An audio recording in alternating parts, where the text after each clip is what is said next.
24 नवंबर 2009 को केविंग के इतिहास में सबसे भयानक हादसा होता है।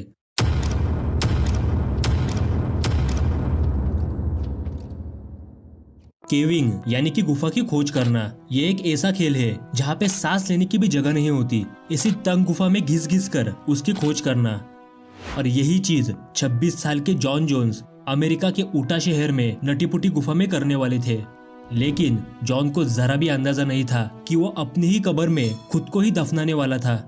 24 नवंबर के दिन रात के 8 बजे जॉन और उसका भाई जोश और उनके साथ 10 और मेंबर्स का एक ग्रुप नटीपुटी नाम की गुफा को एक्सप्लोर करना शुरू कर देते हैं। पहले का 1 घंटा तो बहुत ही मजेदार रहा।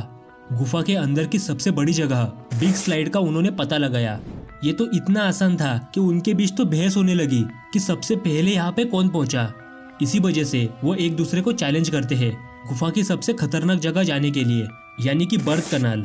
बर्थ कनाल इतनी तंग जगह थी कि बहुत ही कम लोग वहाँ पे फिट हो पाते थे। सबसे आगे जॉन था, उसके पीछे उसका भाई जॉश और ग्रुप के बाकी मेंबर्स थे। एक के बाद एक वो बर्थ कनाल में जाना शुरू कर देते हैं। थोड़ा आगे जाते ही गुफा 2 दिशा में बढ़ जाती है और जॉन जोश में लेफ्ट वाली गुफा में चला जाता है। हालांकि जॉन को नहीं पता था कि जिस गुफा में वो जा रहा है वो बर्थ कनाल नहीं बल्कि एक ऐसी जगह थी जहाँ पे इससे पहले कोई गया ही नहीं था। जैसे जैसे वो आगे बढ़ रहा था गुफा का आकार और भी छोटा हो रहा था। उसको अपने हाथ चलाने के लिए, अपने पैर चलाने के लिए जगह ही नहीं मिल रही थी। जॉन को पता लग गया था कि वो बहुत ही बड़ी मुश्किल में फंस गया है। उसको जल्द से जल्द पीछे घूमने के लिए जगह चाहिए थी। आखिर में वो कॉक स्क्रू नाम की जगह पे पहुंच जाता है जहाँ पे सिर्फ छोटे और फ्लेक्सिबल लोग ही पहुंच पाते हैं।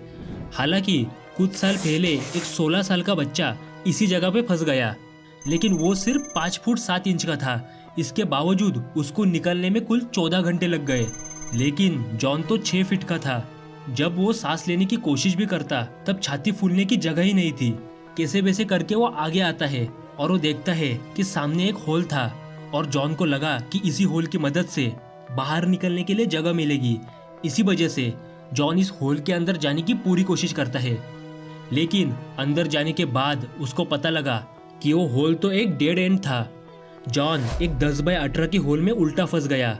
पहले ही होल छोटा होने के बदौलत वो अपने हाथ पैर नहीं चला पा रहा था और ऊपर से ग्रेविटी ने पूरी सिचुएशन बद से बदतर बना दी थी और खुद के दम पे वो यहाँ से बाहर तो नहीं निकल सकता था। इसीलिए वो जोर जोर से अपने भाई जॉश को बुलाता है।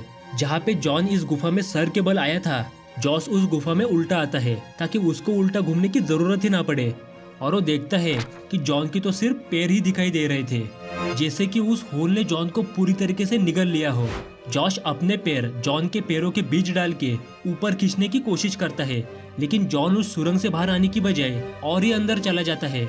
1 घंटा मशक्कत करने के बावजूद जब सफलता नहीं मिलती तब जॉश प्रोफेशनल रेस्क्यूअर की मदद मांगने गुफा से बाहर चला जाता है। और 3 घंटे बाद रात के 12:30 बजे पहली रेस्क्यूअर सूजी मटोला वहां पे पहुंचती है।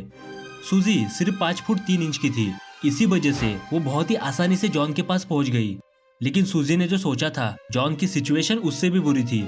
सूजी जॉन को दिलासा देने के लिए कहती है, तुम जल्दी ही बाहर निकलोगे तो चिंता मत करो। इस पे जॉन बोलता है, हाय सूजी, आने के लिए थैंक यू, लेकिन मुझे जल्द से जल्द बाहर निकलना है।